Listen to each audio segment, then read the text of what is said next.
Alléluia. Qu'est-ce que c'est qu'une preuve? Une preuve, c'est le moyen que le Seigneur utilise pour nous évaluer. Gloire à Dieu. Amen. C'est le moyen que le Seigneur utilise pour t'évaluer, pour t'amener à une dimension d'élévation. Gloire à Dieu. Amen. Et voici cette histoire qui nous dit que Zacharie et sa femme étaient justes et pieux. Gloire à Dieu. Amen. Ils respectaient les lois et les préceptes de l'Éternel d'une manière irréprochable. Gloire à Dieu. Amen. Ils ne se reprochaient rien. Alléluia. Amen. Mais cependant, la Bible dit qu'ils n'avaient pas d'enfants. Gloire à Dieu. Amen. Certainement que tu es dans un besoin, tu respectes le Seigneur, tu marches dans ses voies, tu vis dans la sanctification, tu crains Dieu, tu fais tes offrandes, mais quelque chose te manque. Alléluia. Amen. Gloire à Dieu. Amen. Et ce matin, le Seigneur veut nous montrer quelle est la voie que nous devons utiliser pour pouvoir sortir lorsque nous sommes dans une épreuve. Alléluia. Amen. La première attitude ou réaction que nous devons avoir lorsque nous sommes dans l'épreuve, nous ne devrons pas nous repentir. Dis Amen. Amen. Gloire à Dieu. Amen. La repentance, c'est le moyen que le Seigneur utilise pour nous ramener à lui lorsque nous avons péché. Mais l'épreuve, c'est pour t'évaluer. C'est pour t'envoyer une dimension réelle, une dimension d'élévation et de bénédiction. Donc lorsque une preuve arrive, le chrétien ne doit pas se repentir. Alléluia. Amen. Quand même que la repentance est bonne pour nous, mais dans l'épreuve, c'est le moment de persévérer dans la prière. Gloire à Dieu. Amen. Vous ne devrez pas, lorsque nous sommes dans une épreuve, le Seigneur ne nous demande pas de nous repentir, mais il veut que nous soyons persévérants. Il veut que nous soyons fidèles et que nous demeurons toujours dans la présence de Dieu en prière. Gloire à Dieu. Amen. Jésus lui-même, que notre Seigneur nous donne un modèle. Pendant qu'il est traversé une épreuve ou il était dans une persécution, la Bible nous enseigne en 2 Pierre, en 1 Pierre chapitre 2, à partir du verset 22. Gloire à Dieu. Amen. 1 Pierre chapitre 2, le verset 22 nous dit: lui qui n'a point commis de péché, lui qui n'a point commis de péché, et dans la bouche duquel il ne s'est point trouvé de fraude. Alléluia. Amen. Le Seigneur était juste et fidèle comme Zacharie et sa femme, consacrés à l'œuvre de Dieu. La Bible dit que sa femme était entre les filles d'Aaron. Ça veut dire qu'elle venait d'une famille de chrétiens. Elle connaissait les bases, elle connaissait les principes de Dieu. Mais quelque chose manquait. Et Dieu, dans son plan, avait bien voulu qu'il soit dans l'épreuve. Parce que quand tu es dans l'épreuve, Dieu veut t'apporter une dimension. Quand tu es dans l'épreuve, Dieu veut savoir comment ton cœur est disposé pour sa présence. Alléluia. Amen. Donc quand l'épreuve arrive pour un enfant de Dieu, c'est le moment, ce n'est pas le moment de se repentir. Alléluia. Amen.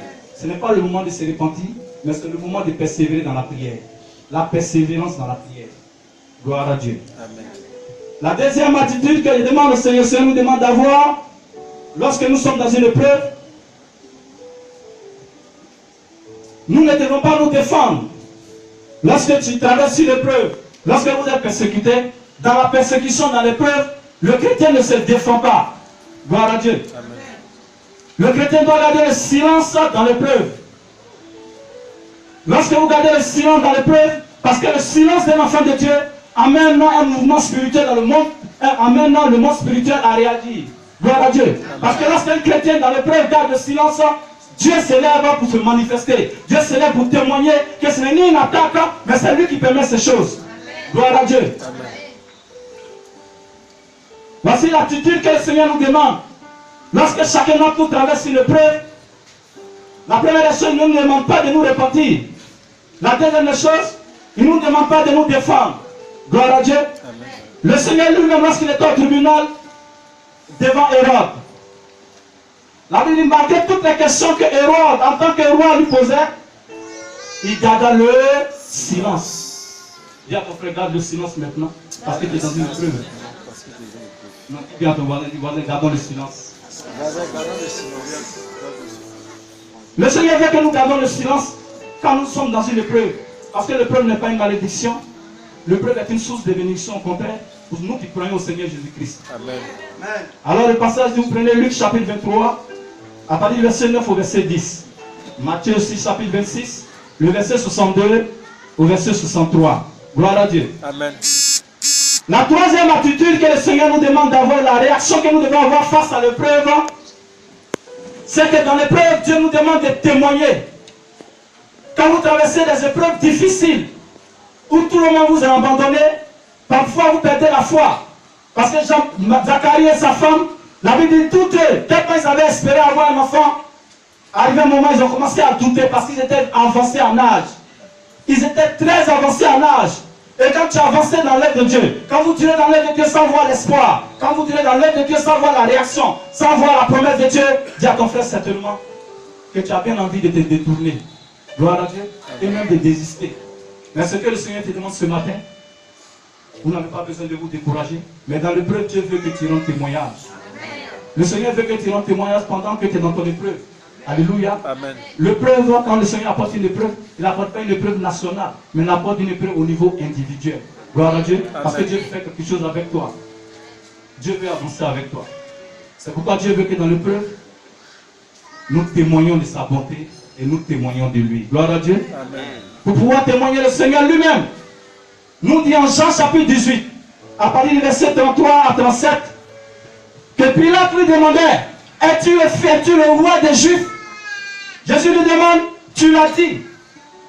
Oui, je suis fils le roi des Juifs. Alors Jésus dans l'épreuve rend témoignage, parce qu'il veut témoignage, amène Dieu à nous donner ce qu'il a ordonné. Dieu apporte la bénédiction pendant que nous sommes, nous témoignons dans l'épreuve. Gloire à Dieu. As-tu le courage et la volonté de témoigner pendant qu'il traverse une épreuve? Job l'a fait autant. Pendant que Job avait tout perdu, la Bible dit il n'a même pas renié Dieu. Mais dans l'épreuve, il n'a fait que bénir Dieu. Dans l'épreuve, il n'a fait que discerner. Dans l'épreuve, il n'a fait que te rendre témoignage à Dieu. Alléluia. Amen. Dis à ton frère, bientôt ça sera ton cas. Bientôt ça sera ton cas. Ça sera ton cas de rendre témoignage parce que chaque chrétien traverse une épreuve d'une manière ou d'une autre. Amen. Alléluia. Amen. La quatrième attitude que le Seigneur souhaite que nous ayons ce matin, lorsque nous sommes dans l'épreuve, il faut avoir le discernement. Amen. Gloire à Dieu. Amen. Lorsque nous sommes dans l'épreuve, Dieu veut que nous ayons le discernement. Le discernement, c'est l'œil de Dieu. Le discernement, c'est la maturité spirituelle. Alléluia. Amen. Parce que celui qui sait discerner doit savoir quoi, doit discerner entre la malédiction et l'épreuve. Gloire à Dieu. Amen. La malédiction n'est pas l'épreuve et l'épreuve n'est pas la malédiction. Mais lorsque le chrétien est dans une épreuve et que vous ne discernez pas, automatiquement nous disons, oh on m'attaque, oh Seigneur, on me poursuit, oh Seigneur, je ne me retrouve pas. Alléluia. Amen. Parce que vous ne discernez pas. Il faut discerner pendant que tu traverses une épreuve. Le Seigneur veut que nous ayons un discernement. De savoir que l'épreuve c'est la volonté de Dieu pour nous. Alléluia. Amen. Dieu veut que nous discernons, que nous sachions que c'est lui qui permet cette chose. Jésus lui-même nous amène à témoigner. Il nous montre cela. Gloire à Dieu. Amen. Jésus lui-même nous montre. En Jean chapitre 19, à partir du verset 11, Pilate lui dit, ne sais-tu pas que j'ai le pouvoir de te condamner et de te relâcher? Gloire à Dieu. Amen. Et Jésus lui dit, tu n'as aucun pouvoir sur moi. Alléluia. Mais parce que Jésus discernait, il s'est laissé faire, il n'a rien dit, parce que tout simplement il savait que toute autorité vient de Dieu. Alors l'autorité que Pilate exerçait était l'autorité qui venait de Dieu. Alors Jésus s'est laissé faire. Gloire à Dieu. Amen. Romains chapitre 13, toute autorité vient de Dieu. Jésus était une autorité spirituelle. Quand nous sommes chrétiens, nous sommes mandatés, nous avons l'autorité spirituelle. Alléluia. Amen. Mais lorsque nous sommes dans l'épreuve, Dieu veut que le monde, les autorités de ce monde, gloire à Dieu, nous attaquent. Manifestent, utilisent leur autorité contre chacun d'entre nous. Gloire à Dieu. Amen. Il faut bien avoir le discernement. Il voulait savoir discerner. Bien vrai que Élisabeth était stérile, la stérilité est une malédiction, mais c'est aussi une épreuve pour les enfants de Dieu que nous sommes. Nous sentons la stérilité dans tous les aspects de nos vies, ou même dans un aspect de notre vie. Quand même que nous sommes pieux, quand même que nous connaissons le Seigneur, mais nous savons tous que l'épreuve vient pour nous faire du bien. Alléluia. Amen. Dis voisin, il est temps que nous discernons si réellement ma position est une malédiction ou une épreuve. Dis ça ton voisin. Dis voisin, il est temps que nous discernons si l'épreuve que je traverse est une malédiction ou une épreuve. Gloire à Dieu. Parce que vous devrez discerner et savoir, est-ce que c'est une malédiction ou est-ce que c'est une épreuve?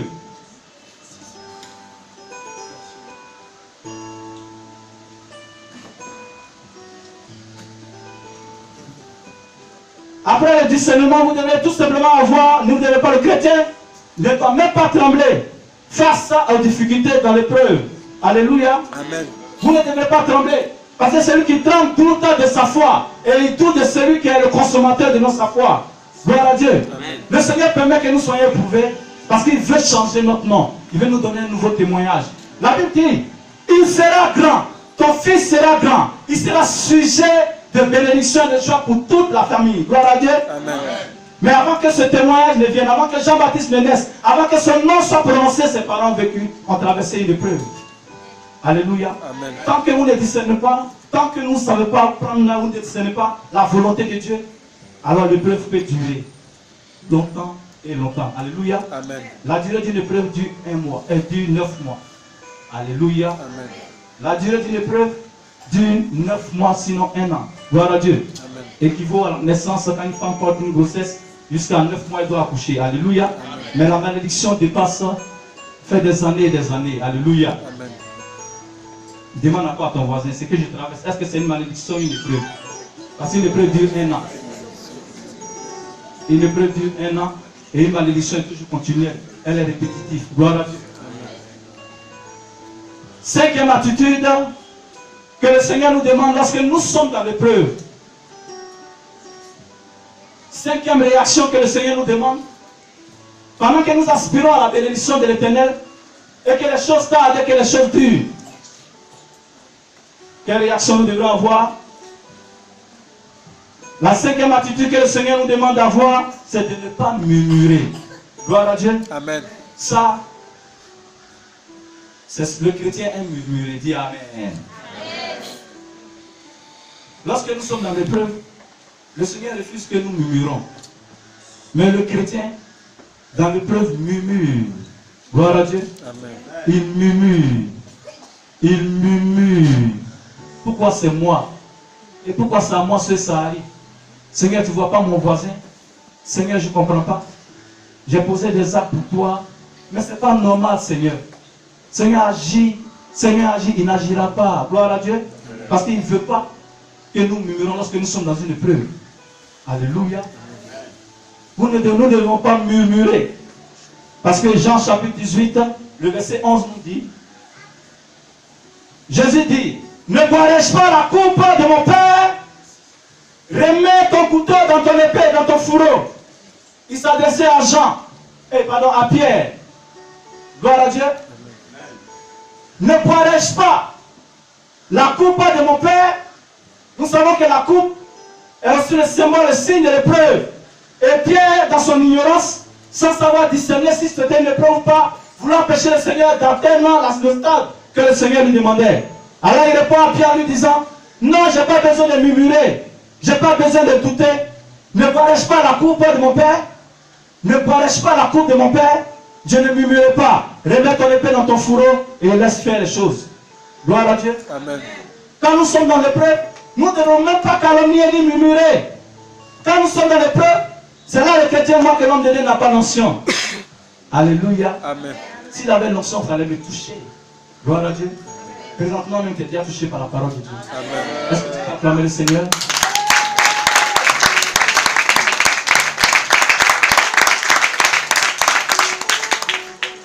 Nous ne devons pas murmurer quand lorsque nous sommes dans l'épreuve.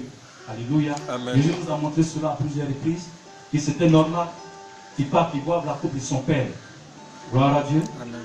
Et tout pourquoi est-ce qu'il nous dit cela? Parce que normalement il lui dit, je dois boire la coupe de mon Père, parce que sa vie était entre les mains de Dieu et non entre les mains de l'ennemi. Gloire à Dieu. Amen. Quand vous savez que ce qui vous arrive vient de la part de Dieu, vous ne doutez pas, vous ne murmurez pas, vous ne calomniez pas. Alléluia. Amen. Le Seigneur savait très bien. Dans le jardin de Gethsémani, le Seigneur, l'ange vient lui dire, tu boiras cette coupe. Donc il savait très bien que c'est tout ce qui allait se passer à partir de ces instants venait du Seigneur. Et que ça faisait partie du plan de Dieu. Et dans le plan de Dieu, c'était pour qu'il soit toujours à la gloire et à la droite du Père. Dis à ton frère, ne fuyons pas l'épreuve. Ne fuyons pas l'épreuve. Ne fuyons pas l'épreuve. L'épreuve, au contraire, est une bénédiction pour nous. Alléluia. Amen. J'ai un de mes fils, quand je parle de la foi, dans le prix, vous devrez avoir la foi, il se concentre, vous voyez. Il dit, j'ai la foi, papa. J'ai la foi, il tremble. Il dit, non, la foi, ce n'est pas la force. Gloire à Dieu. Amen. La foi, ce n'est pas la force. La force, c'est une ferme assurance des choses qu'on espère. La démonstration que tu ne peux voir, si tout simplement tu discernes que ce qui t'arrive vient de Dieu. Alléluia. Amen. Gloire à Dieu. Amen. La sixième des choses que le Seigneur nous demande pour atteindre maintenant à la promesse de l'Éternel, pour que Jean-Baptiste, qui était le fils de la promesse, arrive, c'est la proclamation. Gloire à Dieu. Amen. La proclamation. La proclamation est différente de la confession. Alléluia. Amen. La confession est liée à une promesse que nous attendons de Dieu, mais la proclamation, elle va au-delà, alléluia, de la confession. La proclamation, c'est ordonner ce que Dieu a dit et amener à l'existence de là.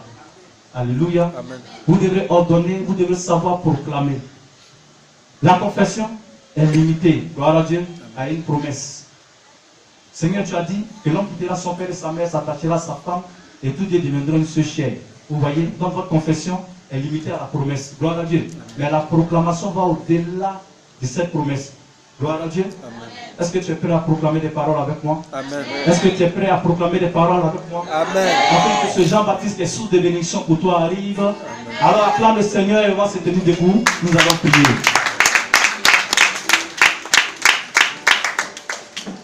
Gloire à Dieu.